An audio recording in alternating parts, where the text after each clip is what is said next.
बड'ल मुलुगसोलोंसालिया जि मोनसे अडिटोरियाम हास्थायबाय थादोंमोन जि अडिटोरियामखौ लुनायनि मुङाव आगोलनि सरकारनि समाव कन्ट्रेक्टरा वालखौ होनानै गारनानै दोनदोंमोन बेखौ जोङो उनाव थिक खालामनानै रिडिजाइन खालामफिननानै लुनानै बर'ननाय जाबाय आरो सानसे उनाव फैगौ 16 तारिखआव बिथांमोना कनभकेसन दङ आरो कनभकेसननि सिगां दिनै बेखौ बेखेवनाय जाबाय आरो जोबोद मोनसे समायना अडिटोरियाम दिनै बड'ल इउनिभारसिटिया मोननो हाबाय आरो बे अडिटोरियामखौ लुनायनि उनाव इउनिभारसिटिनि जि इनफ्रास्ट्राक्चार बेयो आरो आगानसे आवगायलांबावबाय आरो इउनिभारसिटिनि स्टेटासा जोबोद जौगाबाय आं बेखौ नुनो मोनदों जों मिजिंथिदों जे जोंहा क'क्राझाराव गंनै इउनिभारसिटि जानो थांगासिनो दङ गंसे बड'ल इउनिभारसिटि आरो मोनसेबाव क'क्राझार इउनिभारसिटि जानो थांगासिनो दङ नाथाय बड'ल इउनिभारसिटिया गोजामसिन हिसाबै बे इउनिभारसिटिनि गुबुन बिथिंफोरखौ जौगाहोनो थाखाय जोङो सरकारा खामानि मावगासिनो दङ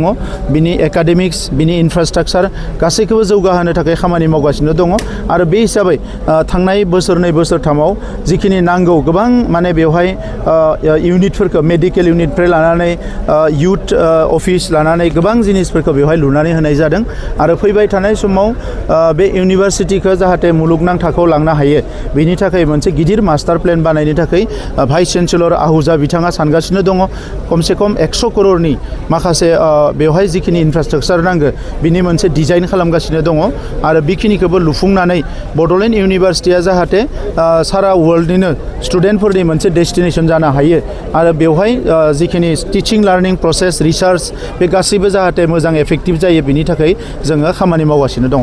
सार हाग्रामा महिलाया बुंदों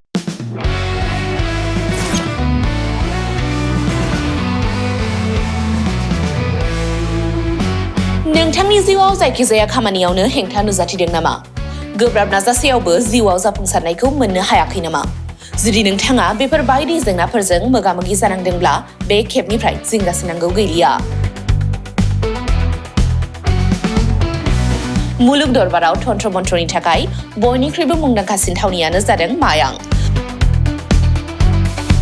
मायांखौ साधु बिद्यानि रायजो होननानैबो मिथिनाय जायो। बे मायांनिफ्रायनो तान्त्रिकनि सोलोंथाइ लानानै फैदों मुंदांखा रबि कबिराजा।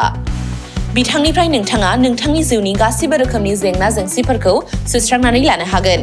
बिसि फिसायनि गेजेराव जेंना, गोसो थोनाया गारनानै थाङोब्ला लाबोफिननाय, जुलिनि जेंना, साख्रि मोननो हायै, हा हु धोन सम्पथिनि जेंना बायदि जेंनानिफ्राय उदां जानो एबा सुस्रांनानै लानो थाखाय नोंथाङा दिनैनो दानो जगाजग खालामनो हागोन रबि कबिराजखौ।